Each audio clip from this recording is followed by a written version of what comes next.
jaalalaa keenya madda bishaanii hindumu barayyuu burqaa onneetti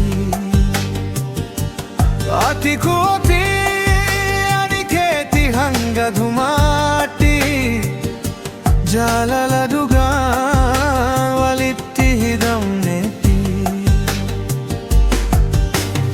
Ija kee keessan madaalaa dhugaa jiru hunda akka urjii ganamaa ati naaf ibsitaa kunoo yoo dukkani natti dhufee hirkoo dagattee dhiinkee ofittummaa hin beektu jaalala qofaa harki kee.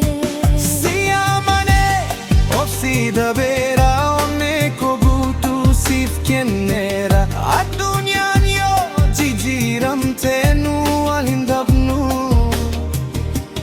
nu lamaan takka hamma dhumaa gargar hin baanu gammachuu koo keessa qooda guddaa qabda gadda koo dhabamsiisuuf yeroo hunda na bira jirtu nama hundumaa caalaatti na hubadda obsa kee kana onnee koo mo'attee jirtu. Ati naafanii aniis ati naafanii aniis.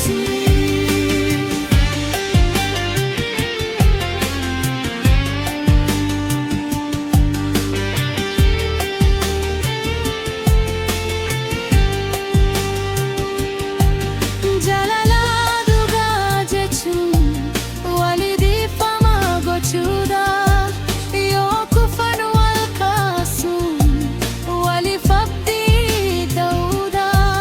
Kan keenya addadha waaqatu nuuf kenne malkaa jaalalaa keessa waliin gabbanne.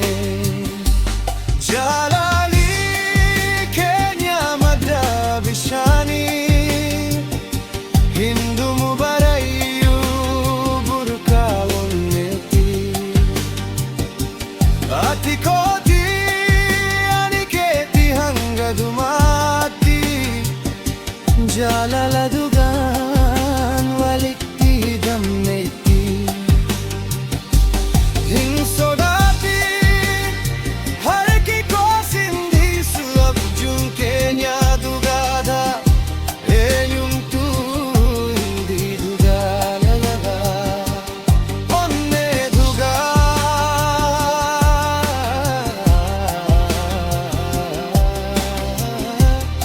hanga bara baraatti naaf yaaddiyaa.